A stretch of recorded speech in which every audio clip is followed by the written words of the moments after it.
If you have overripe bananas at home, you have got to try this recipe. Hey everyone, I'm Dina from simplyhomecooked.com, and today I'm going to show you how to make banana chocolate chip muffins. These are incredible. They are loaded with melty morsels of semi-sweet chocolate, and then you get this delicious crunch from the walnuts. They're moist, they're soft, and just literally the best way to use up ripe bananas. They're so good. All right, let me show you how to make them. All right, the first thing you want to do is add a 1/4 cup of granulated sugar into a large bowl, along with 1/2 cup of golden brown sugar. Then go ahead and add 3/4 cups of unsalted melted butter right over that sugar. Now, I know it might look like a lot of butter at first, but just trust me on this. You need a good amount of butter for this recipe to be good. Just trust me and add that butter in. Once you've got your butter in, use an electric hand mixer to mix everything together on medium-low speed. Now you might notice that the melted butter is kind of sitting on top of the bowl and not really mixing into the sugar. Just keep mixing for a few more minutes and it will mix into the sugar. Now once that's thoroughly combined, go ahead and add 2 large eggs along with 1 teaspoon of vanilla extract. Then give that a good thorough mix with your mixer, again at medium-low speed. Once everything is thoroughly mixed, set it aside, and now you can work on the bananas. And for this recipe, you're gonna need 4 small to medium bananas. And as you can see, my bananas are very ripe, which I love because the riper, the better. Honestly, it has so much more sweetness and flavor. It makes the recipe honestly so much better. Once you've got your bananas into your bowl, use a masher to mash it up.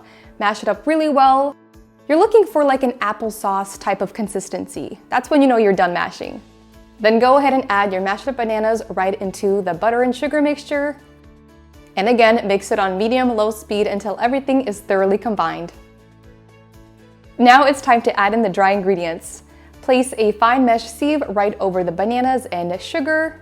Then add 1 3/4 cups of all-purpose flour, 1 teaspoon of baking soda, and 1/2 teaspoon of salt. Then sift everything right into the bowl, and then use your electric hand mixer to mix everything on low speed. This time you want to go on low speed because if you go on higher speed, that flour will go everywhere, so don't do that. Just keep mixing everything until you no longer see any dry patches of flour, because sometimes that flour tends to get stuck on the bottom of the bowl or the sides. Just scrape it all out to make sure it's well mixed.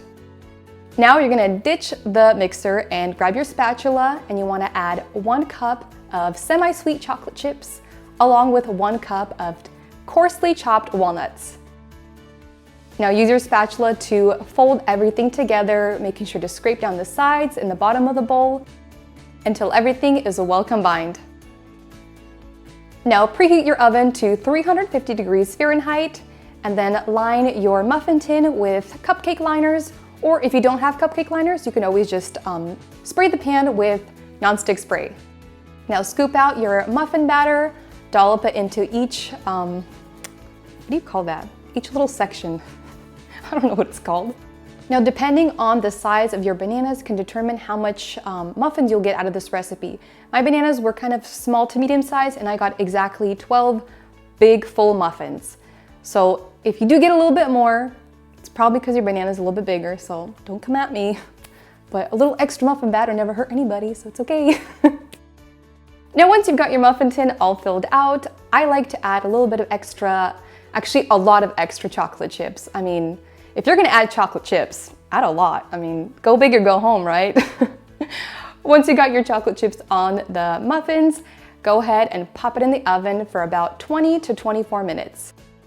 Everybody's oven is a little bit different, so some might be ready at 20, some at 24. Just keep an eye on it, and honestly, the best way to tell if a cake or muffins or anything is done is by inserting the center with a toothpick. If the toothpick comes out clean, it's all done baking. As mentioned in the beginning of the video, this is literally the best way, well, in my humble opinion, this is the best way to use up overripe bananas. Because when bananas are ripe, they have that nice, strong, sweet banana flavor, and when you add it to the muffins along with the sugar and the melted chocolate, it's a flavor explosion. It's so good, especially when they're warm. Oh, they're soft, moist, and just incredible. I hope you guys enjoyed watching this video, and if you did, please make sure to subscribe to my channel if you're not already subscribed, and we'll see you in the next video. Bye-bye.